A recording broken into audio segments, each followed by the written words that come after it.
ઓમ નમો નારાયણ. હું અરુણાબેન પી ગોસ્વામી સુરતથી તમારું સ્વાગત કરું છું અરુસ કિચનમાં.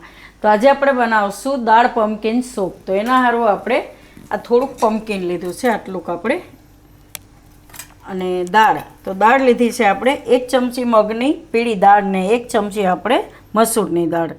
1 ડુંગળી આપણે સુધારીને લીધી છે, થોડુંક લસણ, 2-4 કળી અને 1 મરચું. બસ આટલી વસ્તુ આપણે નાખીશું. થોડોક આપણે મરીનો પાવડર નાખીશું આપણે, અને મીઠું અને પાણી. બસ આટલી વસ્તુ આપણે જરૂર પડશે. તો પહેલાં આ પમ્પકિન છે એને આપણે સુધારશું છાલ કાઢીને.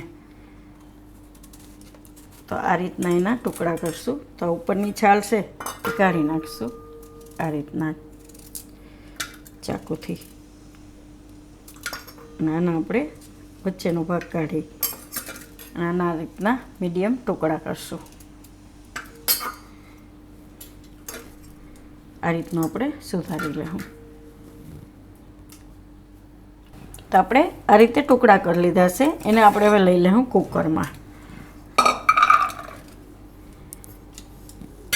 તો આમાં ડુંગળી અને લસણ ને આ મરચું એ બધું આમાં ભેગું નાખી દેવું બાફવામાં. અને આ દાળ છે એને બેને જરાક ધોઈ નાખીશું આપણે.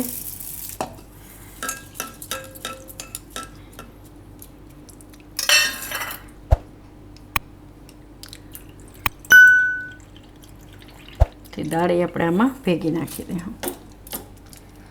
એમાં નાખી દેવું પાણી.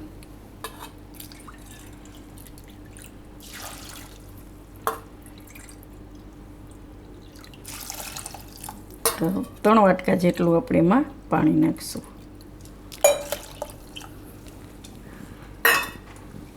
હવે એને આપણે મૂકી દેવું ગેસ ઉપર.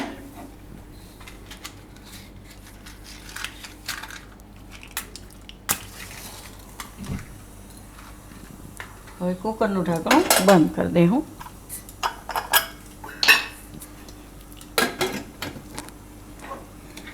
આને આપણે 3 સીટી થવા દેવું. તો કુકર આપણે ઉતારી લીધું. તો હવે જોઈ લઈ ખોલીને.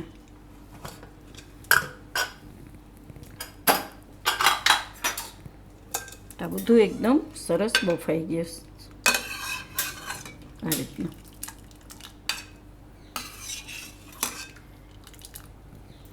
તો આમાં આપણે થોડુંક પાણી નાખીને આમાં બ્લેન્ડર ફેરવી લેવું. થોડુંક ઠંડુ પાણી નાખી લેવું. આમાં બ્લેન્ડર ફેરવી લેવું. તો આને આપણે આ રીતનું પીસી લેવાનું એકદમ સરસ. તો હવે થોડીક વાર ઉકાળી લેવું એને આપણે. આમાં નાખી દેવું મીઠું સ્વાદ પ્રમાણે.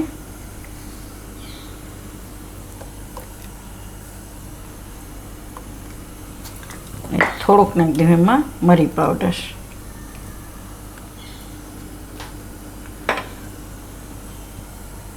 અને ઉકાળી લેવું.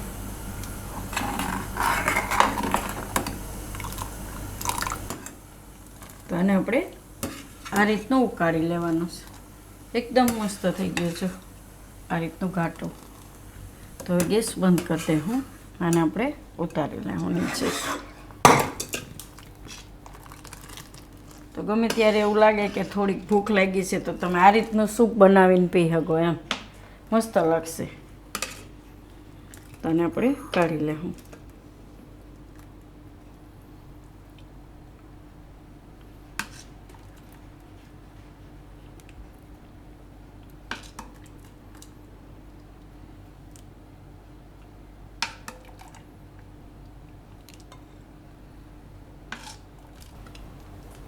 તો ઉપરથી આપણે થોડાક લીલા ધાણા નાખીશું. તો તૈયાર છે આપણું દાળ પમ્પકિન સૂપ. તો જો તમને મારી આ રેસીપી પસંદ આવી હોય તો એને લાઈક કરજો, શેર કરજો અને મારી ચેનલને સબસ્ક્રાઈબ કરજો. અને બેલ આઇકન દબાવવાનું ના ભૂલતા. કમેન્ટ કરીને કહેજો કે તમને કેવું લાગ્યું આ દાળ પમ્પકિન સૂપ.